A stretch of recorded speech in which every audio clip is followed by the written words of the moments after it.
Alô, alô, salve, salve, amigos da TV Sounic, da TV da Falar. Vamos começar a comentar as principais notícias desta dia. A principal notícia tarde é que o novo vencedor do Prêmio Camões, anunciado, já receberam o Prêmio Camões, mas primeira vez com um prêmio de 100 mil euros pelos livros, e sim pela obra toda. Foi a informação dos organizadores do Prêmio Camões. Compôs algumas das letras mais belas, antecipando argumentos para rebater críticos que possivelmente vão alegar. Eu ouvi essa música pela primeira vez, fiquei completamente atônito e achei que era uma obra-prima e etc. E naquela época eu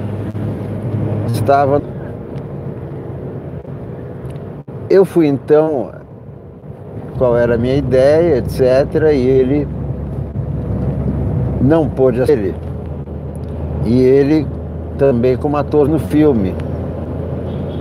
Como o Chico não pôde participar, em vez de ser um documentário, filmei algumas cenas na construção do metrô. Fosse a última, beijou sua mulher como se fosse a última, e cada filho tem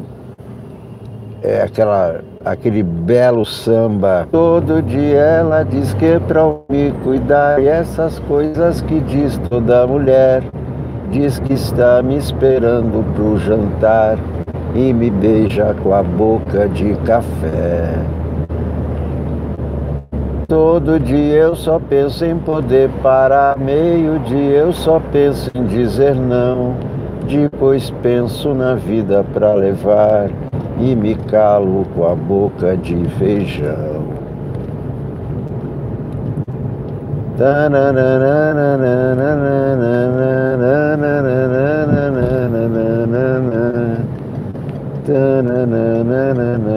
Pro jantar e me beija com a boca de café.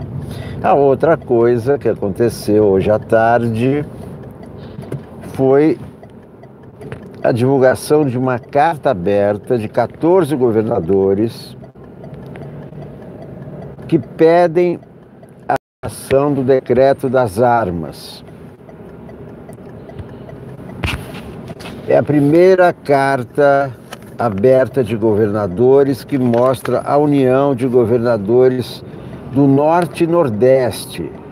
Espantoso, porque governadores de São Paulo, de Minas e do Rio de Janeiro não participaram,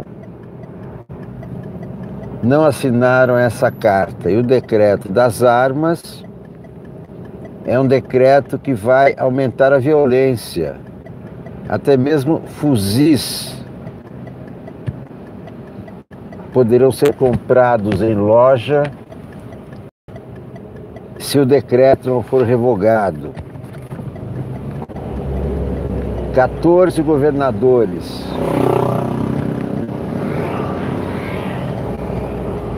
do Norte, do Nordeste e do Leste, porque tem o Espírito Santo. Mas é uma carta que deveria ter sido assinada por todos, independentemente de serem de partidos, de serem do partido do governo, aliados do governo, porque os governadores têm que proteger os seus cidadãos. Essa é a principal tarefa dos governadores. Olha os governadores que assinaram: Ibanez Rocha, do MDB do Distrito Federal, Flávio Dino, PCdoB do Maranhão, Wellington Dias, do PT do Piauí, Paulo Câmara, do PSB de Pernambuco, Camilo Santana, do PT do Ceará, João Azevedo, do PSB da Paraíba, Renato Casagrande, do PSB do Espírito Santo. Daqui a pouco eu conto os outros.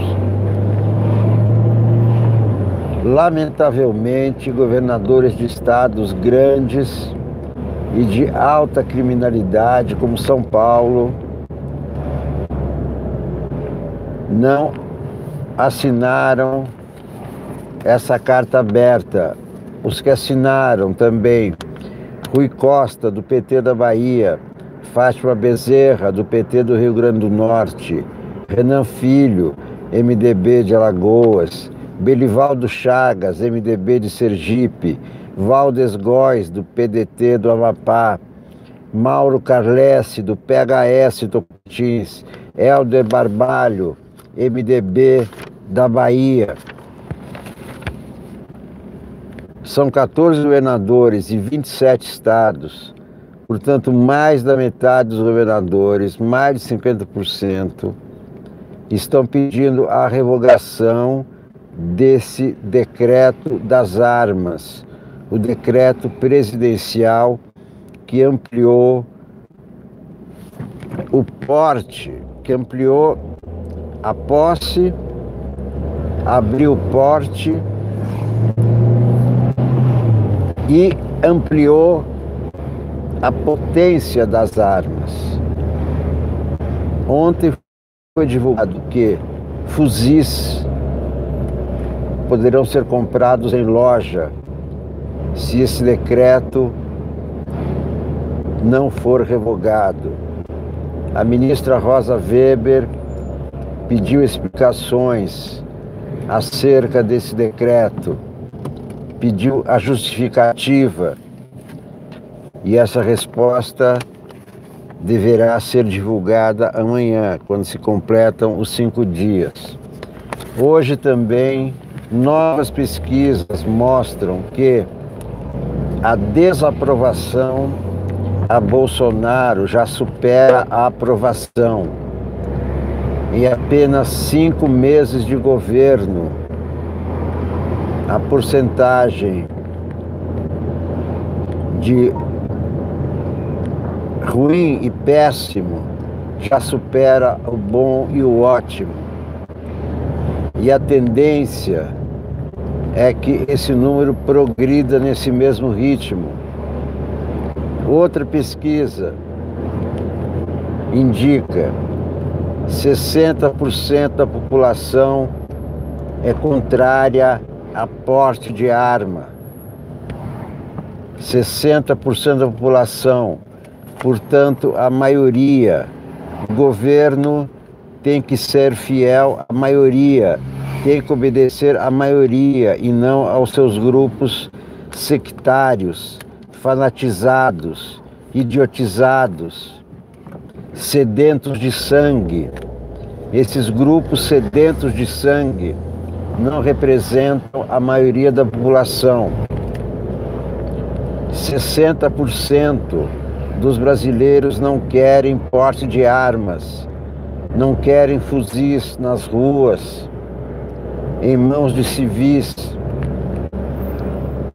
São armas que não só podem provocar estragos imensos, não só a pessoa atingida, mas a outras pessoas.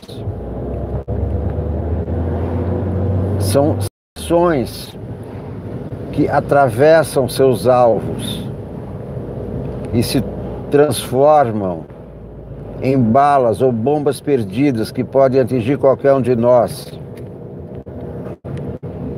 Isso é expor a população a risco de morte diariamente. Por isso, eu acho que os outros governadores têm que se unir a esses, têm que seguir o mesmo exemplo e ampliar o número daqueles que desejam a revogação desse decreto assassino, esse decreto que só tem um favorecido: a indústria de armas.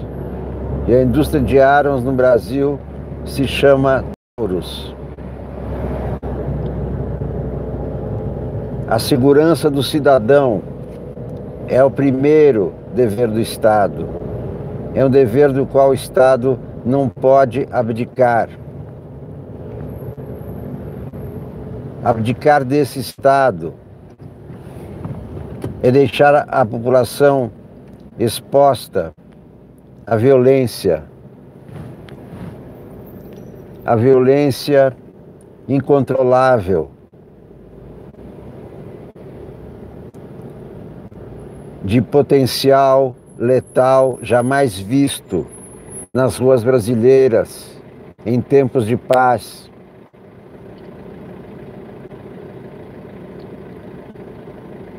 Se a maioria da população é contrária a porte de armas,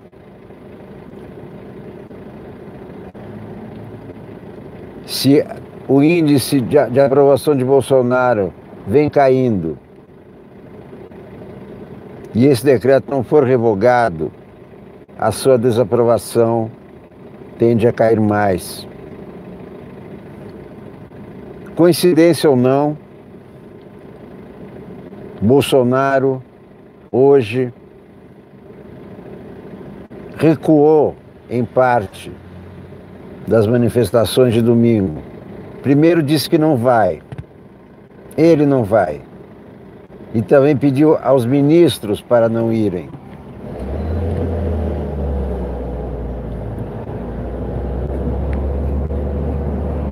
Isso já é repercussão dessa queda na popularidade das pesquisas. Também deve ter tido papel nisso o general Augusto Heleno, do Gabinete de Segurança Institucional, que já deve ter identificado que essas manifestações serão um fiasco. Ninguém vai para a rua defender um governo que não criou um mísero emprego em 5 meses.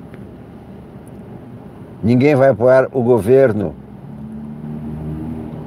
que está destruindo a educação, atacando estudantes, ameaçando países vizinhos, destruindo a cultura brasileira, que hoje se revigora com o Prêmio Camões a Chico Buarque, 100 mil euros, quase 500 mil reais, é a grana que Chico Buarque vai ganhar com essa premiação. Salve os governadores que assinaram a carta aberta pedindo a revogação do decreto das armas. Outra notícia de hoje. Notícias da prisão.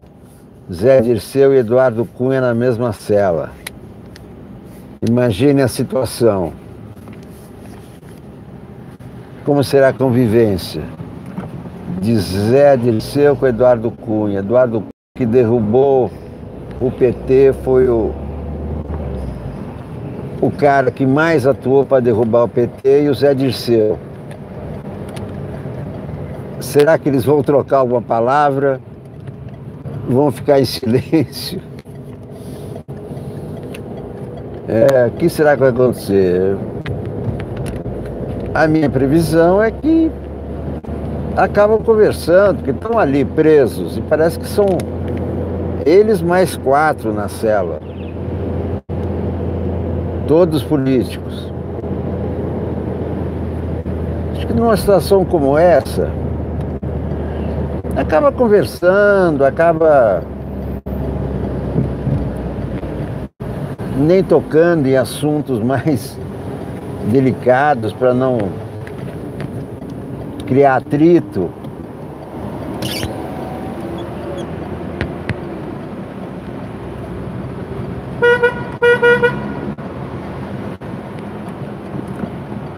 Que ninguém consegue ficar mudo na prisão, né?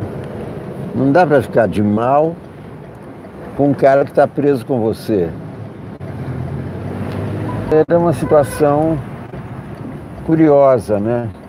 Olha, a travessia aqui das bikes na Faria Lima é perigosa porque não tem sinalização, não tem iluminação, muitas bicicletas também não usam iluminação. Por isso que alguns carros ficam ali vacilando, não sabem se é para atravessar, se não é para atravessar. Então, esse recuo do Bolsonaro quanto à manifestação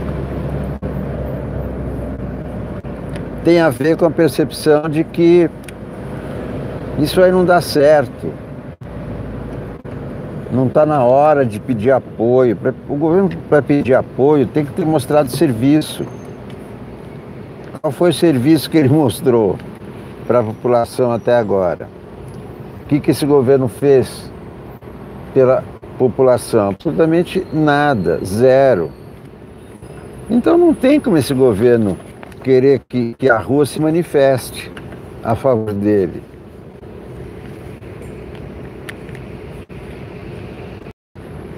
Ainda bem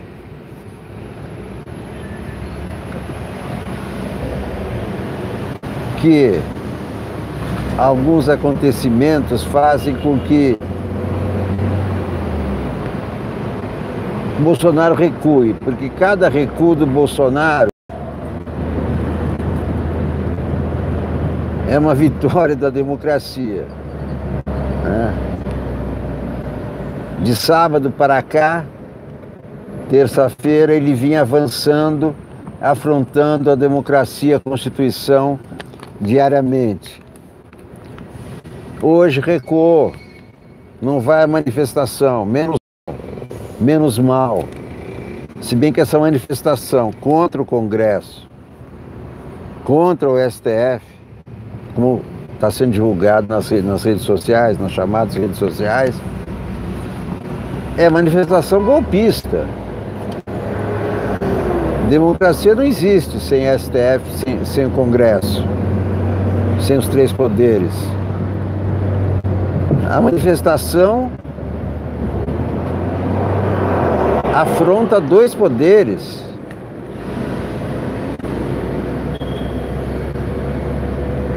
Bolsonaro tirou o corpo fora, naturalmente orientado de que ele, como poder executivo, convocar a manifestação contra outros poderes poderia até redundar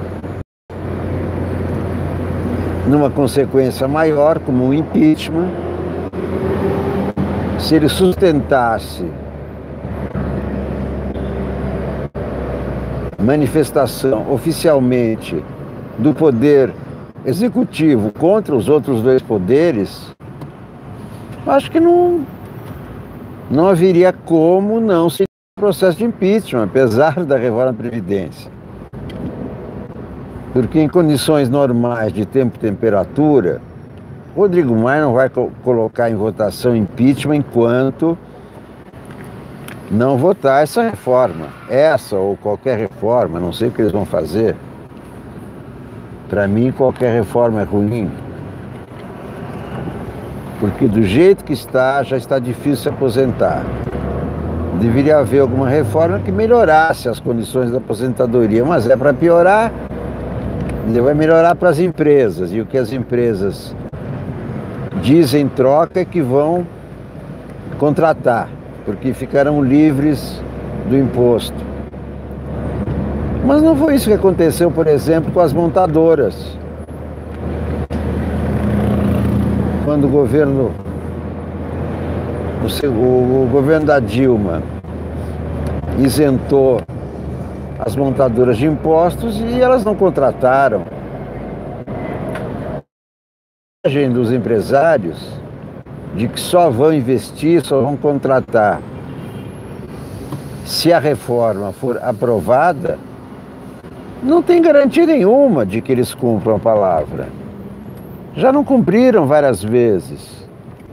Por que irão cumprir agora?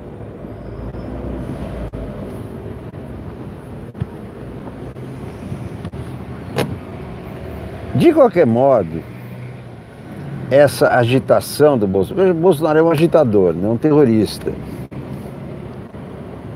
Essa agitação dele, claro que já atrapalhou a reforma da Previdência. Já atrapalhou. Certeza que os deputados ficaram muito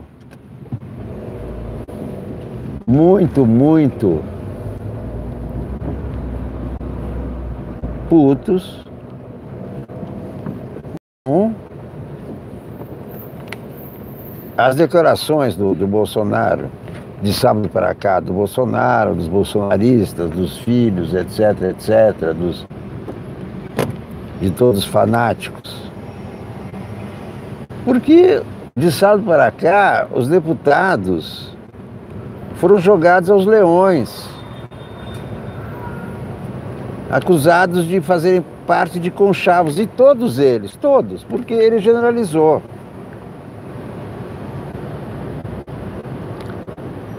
É claro que esses deputados estão putos, irritados. Como é que eles vão votar a reforma da Previdência? Com que ânimo? Com que convicção eles vão votar a reforma da Previdência? Então, a agitação do Bolsonaro, o terrorismo desse manifesto golpista que ele endossou,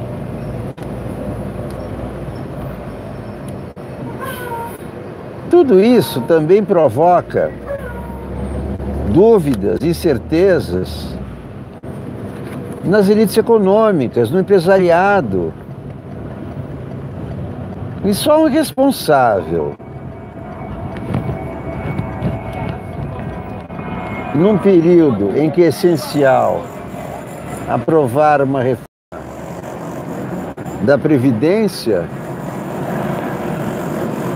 instaura esse clima de terrorismo, pânico, golpismo, como ele fez. Quer dizer, no momento em que o Brasil precisava de um presidente equilibrado, moderado, pacificador, aconteceu exatamente o contrário. O presidente transmitiu a sua mensagem mais hostil, mais ameaçadora de todas até aqui, quando o foco estava na Previdência. E por que justamente nessa semana ele fez isso? Coincidentemente, a semana em que o cerco se fecha sobre o seu filho, o senador Flávio. As investigações a respeito do seu filho chegaram à quebra do sigilo.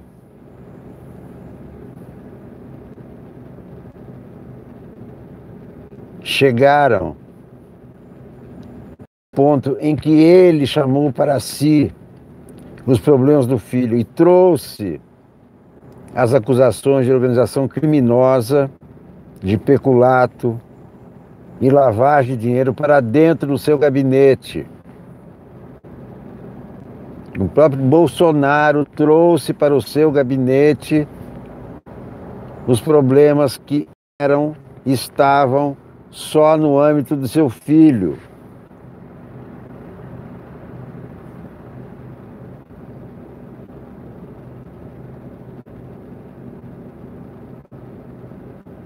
Para o assunto, ele criou essa polêmica golpista e terrorista, que se era só para desviar o assunto, o efeito foi péssimo, porque desviou o assunto para pior, piorou a situação do Bolsonaro, piorou em todos os sentidos. Instabilidade não ajuda a economia, e ele instalou um clima de instabilidade perdeu pontos com o empresariado, com os trabalhadores já tinha perdido, perdeu pontos com a população.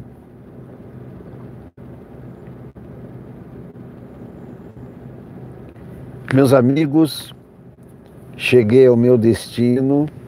Muito obrigado por me acompanharem nessa viagem por São Paulo, na tarde de terça-feira. Essa é a TV Sonic. Peço que se inscrevam no canal, visualizem, compartilhem, ativem o sininho, deem likes e participem das nossas próximas transmissões.